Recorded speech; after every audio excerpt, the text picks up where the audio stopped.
President Cyril Ramaphosa also dedicated part of his speech to reflect on the country's gender-based violence crisis, saying government will intensify its crusade against the scourge.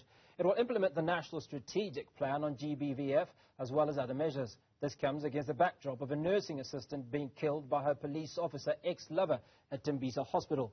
Newzroom Afrika's Mnisi is live for us from just outside the hospital. Linda, thanks for speaking to us. You've obviously been getting some reaction from Tembisa.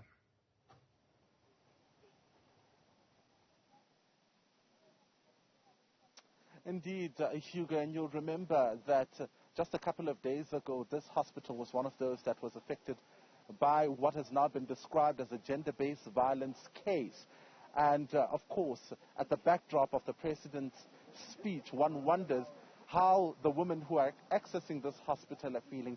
And even those that are trading around the hospital, did they get some assurance from the President's speech last night? Well, that's one of the questions. And before we came to you, they were even having conversations around the fact that they don't feel safe themselves, given what has happened. I'm joined now by one of the ladies. Her name is Portia Msisinyane. Portia, thank you so much for your time. As Vanvati la around Tembisa Hospital, since lesusinga endleka atolweni swendlekile, mititwa njani as vanhu vasati? Hina vanhu vaxisati hina hi titwa hi kha hi twa timbilu ta hina ti vava, hi titwa hi chuhi ngopfu ka leswi nga endleka tolweni. Hi ku hi swi vonile loko swi endleka na masungulo ya swona loko swi endleka a hi ri koho. Hi ku hi tshike mitirho leyi kha hi tirha yona ivi hi vona leswi a swi endleka kwalaya. Se swi hi khomi ku vava na sweswiwani ha tirha hi chuhile ku vavanuna a va hi khomi kahle ka leswi va nga swi endla. Loko va se a fika laya a fika a duvula nsati wa yena hi swi langutisile hi swi vona ku va ku hi nge tivi ku nandzu wa kona i yini mara i nuna na nsati vanhu lava. So President Tolo u vulavule hi mhaka ya gender-based violence. So loko mi yingisela u na confidence ku ri swilo leswi swi ta hela? Swilo leswiwani a swi nga ta hela. Swi la na hina loko hi ri so hi kuma dyondzo eka swona ku ri hi fanele hi ti khoma kahle hi ti hlayisa loko swi ri so. Ku ri munhu i fanele a yima a tiva vutivi bya yena ku ri loko a ti kumele nuna a yima ka n'wanuna wun'we loko swi ri so. So going forward u hleketa ku ri swibedhlele na ti-rank fanele va endla yini because mi tirha next to swibedhlele na rank ku ri vanhu vasati va titwa va ri safe va kota ku ta laha swibedhlele va kota ku ta va ta xava ka n'wina?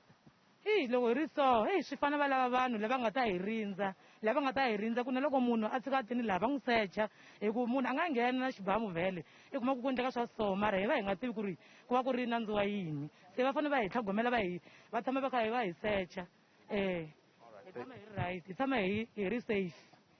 All right, Hugo, there you have it. That's Portia Msisinyane. She's one of the hawkers here at the Tembisa Hospital, just outside Tembisa Hospital, basically saying to us that as women who trade, in fact, just next to her, there are a couple of other women who, came to us and spoke to us about just how they're feeling post that particular incident, saying that they're feeling unsafe. It's unclear. They may not know what the reasons were behind Lebohang's murder, but of course they did see it play out, and they say they immediately had to stop whatever that they were doing. They say that it would be great because they also work next to a taxi rank, that there be some kind of security to look after the women who come to the hospital, to look after the women who trade, because it's really a big concern for them now, especially because it played out right before their eyes. So there's a great sense of shock and, of course, a fear from these women. And I don't know if the President's speech does anything to comfort these women, if him saying that they will be implementing that national strategic plan does anything for them, if, of course, the issue around signing 3 bills into law, anti-GBV bills into law, does anything for them. So at the moment, the suggestion that comes out of them is that perhaps there needs to be security, while, of course, they wait for government to roll out its programs. I suppose the one thing that would have been interesting would have been to get some reaction, certainly from members of the taxi industry across from where you are. As you suggest, they are just a little bit away from the Tembisa Hospital.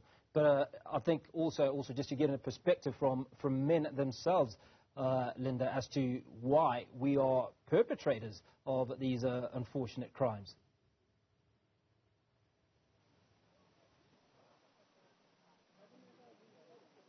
Indeed, Hugo. I mean, they play a big part of, this conversation, because you'll remember there's also been growing calls around the participation of men in the fight against gender-based violence.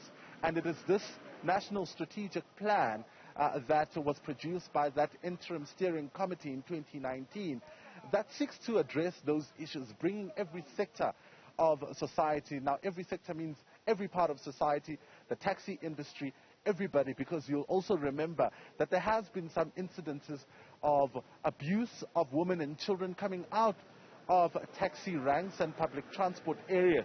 So they form a big part of this particular conversation. So in our next crossing then we'll get a reaction perhaps from one of them on around how to go about solving these issues, how to bring about men to the table to form part of the solution, and what needs to be done going forward. Mnisi, we appreciate you. Thank you for your time this morning. And he's coming to us from Tembisa Hospital, outside Tembisa Hospital, where a nursing assistant was sadly killed by her police officer ex-lover a few days ago.